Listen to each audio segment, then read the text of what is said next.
30-40 వేలకి ఎంత అవుతుంది వడ్డీ? మహా అయితే ఇంకో 30-40 అవుతుంది. లేకపోతే 1,00,000 అవుతుంది. వాళ్ళు ఏం చేశారో తెలుసా? ఆల్మోస్ట్ 2.5 లక్షల దాకా తీసుకెళ్ళి అవన్నీ కడతావా? చస్తావా? చావడం అంటే మీకు తెలుసు కదా! వాడు బట్టలు లేకుండా వాడి ఫోటోని చూపించేసి మొత్తం చుట్టాలకి, ఫ్రెండ్స్‌కి, ఆ సర్కిల్‌లో ఫోన్ కాంటాక్ట్స్‌లో ఎంతమంది ఉంటే అంతమందికి పంపించి నానా అల్లరి చేస్తారు.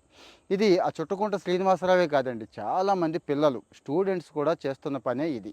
ఆ పొరపాటు చేసేస్తున్నారు. సరే ఈ స్టోరీలన్నీ తెలిసినవే చాలా విన్నామండి. పరిష్కారం ఏంటి అంటారేమో. పరిష్కారం ఉందండి. సైబర్ క్రైమ్ వాళ్ళు డైరెక్ట్‌గా కనెక్ట్ అయి ఉన్నారు మనతో. ఇబ్బందేమీ లేదు. సో, ఇమ్మీడియేట్‌గా యాక్షన్ తీసుకుంటారు. 1930 కాల్ చేయమంటున్నాను చూడండి. వాటితో పాటు ఇక్కడ ఒక నెంబర్ ఇస్తున్నాను నేను. హెల్ప్ చేసే నెంబరే ఇస్తున్నాను. వాట్సాప్ నెంబరే ఇస్తున్నాను. ఇమ్మీడియేట్‌గా స్టేట్‌లో ఉన్న టాప్ అఫీషియల్స్‌కి వాళ్ళు ఇన్ఫార్మ్ చేస్తారండి. చేసి యాక్షన్ తీసుకునేలా చేస్తారు. సో, మొహమాటానికి పోకుండా, ఆగిపోయి, భయపడకుండా